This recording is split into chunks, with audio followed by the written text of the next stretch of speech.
అంజనరెడ్డి గారు మళ్ళీ మీతో మాట్లాడతాను. రైట్. సో లక్ష్మీనారాయణ గారు, ఇక తెలుగు రాష్ట్రాల విషయానికి వస్తే కనుక ఇవాళ ఎందుకని ఈ రకమైన విమర్శలో లేకపోతే ఆవేదన, ఒకవేళ బీహార్ గురించి ప్రస్తావన లేకపోయి ఉండుంటే, అంటే గ్రీన్ఫీల్డ్ ఎయిర్పోర్ట్తో పాటుగా మరిన్ని ప్రకటనలు చేయకపోయి ఉండుంటే కనుక బహుశా ఆంధ్రప్రదేశ్, తెలంగాణ, ఆంధ్రప్రదేశ్ ముఖ్యమంత్రి కానీ డిప్యూటీ ముఖ్యమంత్రి కానీ కోర్స్ ఎన్డీఏ గవర్నమెంట్లో భాగస్వాములుగా ఉన్నారు కాబట్టి బాగుందని ఏ అంశాలను హైలైట్ చేశారో చెప్తున్నారు.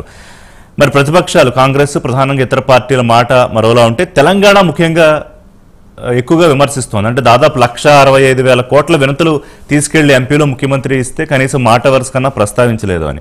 సో ఎలా కన్సిడర్ చేయాలి? Sir, I think you are an mute. గత బడ్జెట్ చూసుకుంటే మనం ఆంధ్రప్రదేశ్, బీహార్ 2 పేర్లు వినపడ్డాయి. అవును. ఈసారి బడ్జెట్ చూసుకుంటే బీహార్ వినపడింది. బీహార్ లో ముఖ్యంగా మఖానా బోర్డ్ అని గాని, ఆ తర్వాత ఎయిర్పోర్ట్ల విస్తరణ గాని, ఆ తర్వాత వచ్చేసి స్కిల్ డెవలప్మెంట్, వీటిల గురించి ప్రాజెక్టులు కావచ్చు, కోసి కెనాల్ ప్రాజెక్ట్ డెవలప్మెంట్ కావచ్చు, ఇవన్నీ కూడా బీహార్ సందర్భంగా. సాధారణంగా ఏంటంటే రాజకీయ అవసరాల కోసం కూడా ఒక స్టేట్ లో ఎలక్షన్లు ఉండడం వల్ల అక్కడ పెడుతున్నారు. ముఖ్యంగా వీళ్ళు అన్నది ఏంటంటే ఢిల్లీ ఎలక్షన్లు కూడా కేంద్రంగా చేసుకుని, ఢిల్లీ ఎలక్షన్ లో ప్రతి పార్టీలు కూడా, ముఖ్యంగా Aam Aadmi party below poverty line వాళ్ళకి అనేక ఉచితాలు ఇస్తామని ప్రకటించారు. దానివల్ల ఏంటంటే మధ్యతరగతి వాళ్ళు చాలా రోజుల నుంచి వాళ్ళు మాకేమి ఇస్తున్నారన్న ఒక ధోరణిలో ఉన్నారు. కాబట్టి ఆ ధోరణి నుంచి మధ్యతరగతి వాళ్ళని ముందుకు తీసుకురావడానికి ఈ 12 లక్షల ఏదైతే ఉందో లిమిట్, దాన్ని 7 నుంచి 12 లక్షలు చేయడం వల్ల సుమారుగా 1,00,000 కోట్ల రూపాయలు మళ్ళా ఎకానమీలోకి వస్తుందన్నది వారు చేసిన ప్రతిపాదన. కాబట్టి దీనివల్ల వర్చువస్ ఎకానమీ వచ్చి దాని ద్వారా మళ్ళా డిమాండ్ పెరిగి, మళ్ళా ఉద్యోగాలు పెరిగి, ఈ విధంగా ఒక ఎకానమీ ముందుకు పెడుతున్నది ఒకటి. సో మనం ఆంధ్రప్రదేశ్కి వస్తే సాధారణంగా ప్రతి స్టేటు ఏదో కోరుకుంటుంది మనకు కేంద్రం నుంచి బడ్జెట్ వస్తుందని చెప్పేసి. కానీ ఈ బడ్జెట్ లో చూస్తే ముఖ్యంగా మీరు పోలవరం కావచ్చు, ఆ తర్వాత విశాఖపట్నం స్టీల్ ప్లాంట్ కావచ్చు, విశాఖపట్నం పోర్ట్ కావచ్చు, ఆ తర్వాత న్యాచురల్ ఫార్మింగ్ కావచ్చు, ఇలా అన్ని కలుపుకొని కొన్ని అలొకేషన్స్ ఉన్నాయి మీకు ఆంధ్రప్రదేశ్ కి సంబంధించి.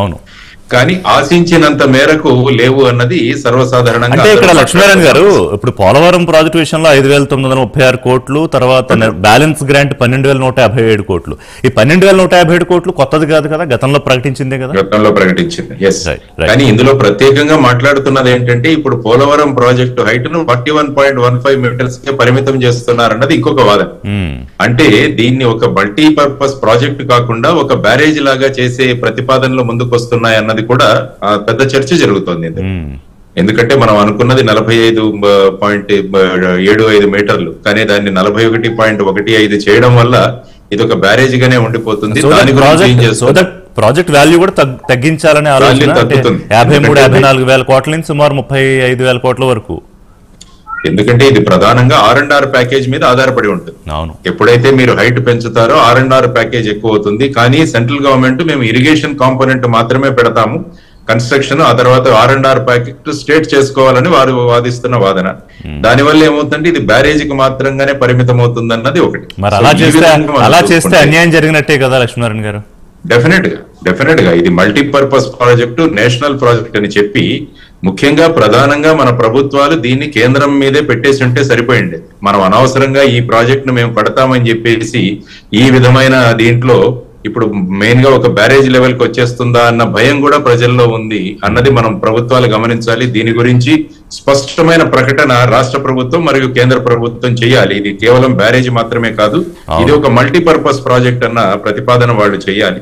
తర్వాత ఏంటంటే రకరకాల స్కీమ్స్ కూడా ఇందులో ప్రకటించారు. ముఖ్యంగా రాష్ట్రాలకి ఒక 1.5 lakh crores interest free loans ఇస్తామని, ఆ తర్వాత అర్బన్ డెవలప్మెంట్ కి ఒక 1 lakh crores, తర్వాత వచ్చేసి మీరు పవర్ సెక్టర్ లో గనక మార్పులు తీసుకొస్తే 0.5% ఆఫ్ యువర్ జిఎస్డిపి మీరు బారోయింగ్స్ గా మీరు తెచ్చుకోవచ్చు. ఇలా రకరకాలు ఉన్నాయి. కాబట్టి వీటికి సంబంధించిన ప్రాజెక్ట్స్ సబ్మిట్ చేసి వాటి ద్వారా మనం ఆ ప్రాజెక్టులను తీసుకోవాలి. కాబట్టి రాష్ట్ర ప్రభుత్వం, ముఖ్యంగా ఆంధ్రప్రదేశ్ రాష్ట్ర ప్రభుత్వం ఈ విధంగా ముందుకు తీసుకెళ్లే ప్రయత్నాలు చేస్తే, ఎందుకంటే గతంలోనే మనం రైల్వేలో కూడా సుమారుగా 1,12,000 కోట్లు డబులింగ్ ఇలాంటి వాటిలన్నిటికీ కూడా ఇచ్చారు.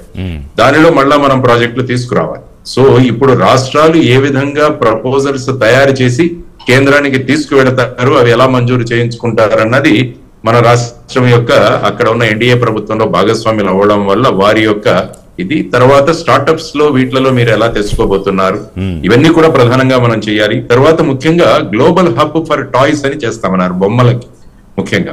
కాబట్టి ఒకవైపు చూస్తే మనకు కొండపల్లి గాని ఏటి కొప్పాక గాని ఇవన్నీ ఉన్నాయి. కాబట్టి వాటన్నిటినీ కూడా మనం మార్చుకొని దాన్ని ఏ విధంగా మన రాష్ట్రానికి అన్వయించుకుంటాం అన్నది కూడా మన రాష్ట్ర అవకాశాలు ఎలా అందిపుచ్చుకుంటాం అనేది ఇప్పుడే పవన్ కళ్యాణ్ అంటున్నారు, కేంద్ర ప్రభుత్వం బడ్జెట్ లో చెప్పిన అవకాశాలు ఏ రకంగా అందిపుచ్చుకుంటామో ఆలోచిస్తాం ప్రణాళికలని. అయితే ముందుగా ఈ ప్రశంసలు అయిపోయిన తర్వాత ఇమీడియట్ గా చేయాల్సిన కార్యక్రమం మీరు చెప్పినట్టుగా పోలవరం సంగతి ఏమిటి, అది జాతీయ ప్రాజెక్టు స్థాయిలో వెళ్తోందా లేకపోతే నిజంగానే బ్యారేజ్ స్థాయికి పడిపోతుందా? అలాగే స్టీల్ ప్లాంట్ విషయంలో ఇప్పుడు కేటాయించిన మొత్తం తర్వాత అది ఇంకా నష్టాల్లో ఉందని చూపించి దాన్ని ఇంకొకలా చేస్తారా, లేకపోతే దానికి సొంతంగా గనులు కేటాయింపు చేసి ఇవన్నీ అంటే ప్రణాళికాబద్ధంగా ఒక్కొక్కటి చేసుకుంటూ రావాల్సిన కార్యక్రమం అయితే ప్రయారిటీ బేస్ లో ఉంది ఆంధ్రప్రదేశ్కి. లక్ష్మీనారాయణ గారు. అవునండి, ఖచ్చితంగా. ఇప్పుడు స్టీల్ ప్లాంట్ చూసుకుంటే ఇప్పుడు ఐ థింక్ 3,500 కోట్ల రూపాయల దాకా కేటాయించాలని అన్నది.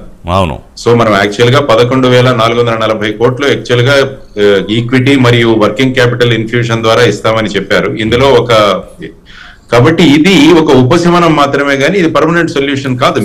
మీరు అన్నట్టు గనులు కేటాయించడము లేకుంటే సెయిల్లో విలీనం చేయడం అన్నవి పర్మనెంట్ సొల్యూషన్స్. సో వాటిని ఏ విధంగా తీసుకువెళ్లాలన్నది రాష్ట్ర ప్రభుత్వం కేంద్ర ప్రభుత్వం పాటు ముందుకు తీసుకువెళ్ళాలి. ఇది ప్రజలు ఎక్స్పెక్ట్ చేస్తున్నది అంశం.